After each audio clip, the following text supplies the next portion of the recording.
பொங்கல் பண்டிகையை கொண்டாட சென்னையிலிருந்து மக்கள் சொந்த ஊர் செல்வதால் தாம்பரம் ஜிஎஸ்டி சாலையில் போக்குவரத்து நெரிசல் ஏற்பட்டிருக்கிறது.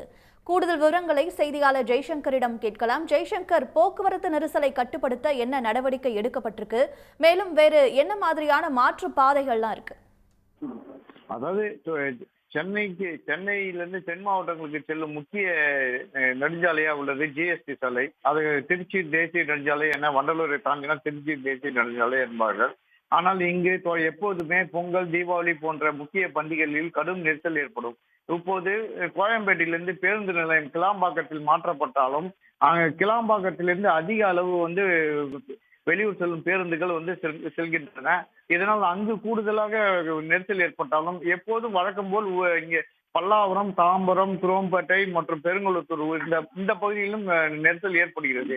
ஏனென்றால் இந்த சென்னையில் உள்ளவர்கள் பல்வேறு கார் உள்ளிட்ட பல்வேறு வாகனங்களில் தொடர் விடுமுறை காரணமாக பொங்கலுக்காக இந்த ஜிஎஸ்டி சாலையை கடந்து அவர்கள் தென் மாவட்டங்களை நோக்கி செல்கிறார்கள்.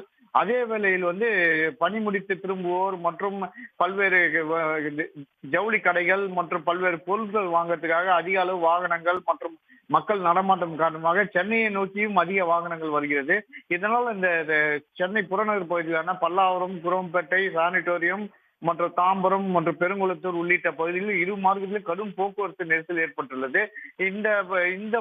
இந்த சாலையை பொறுத்த வரைக்கும் இதற்கு மாற்று சாலையாக மதுரவாயில் தாம்பரம் பைபாஸ் சாலை வரலாம். மற்றொரு சாலை மீஞ்சூர் வெளிவட்ட சாலை வண்டலூரில் வரலாம். ஆனாலும் அந்த இரண்டு சாலைகளும் பெருங்குளத்தூர் ஒன்று வண்டலூரிலும் இணைகிறது. அங்கு இணைந்தாலும் அங்கிருந்து ஓரளவுக்கு 3 கிலோமீட்டர் தூரம் கடும் போக்குவரத்து நெரிசல் தான் எப்போதுமே காணப்படும்.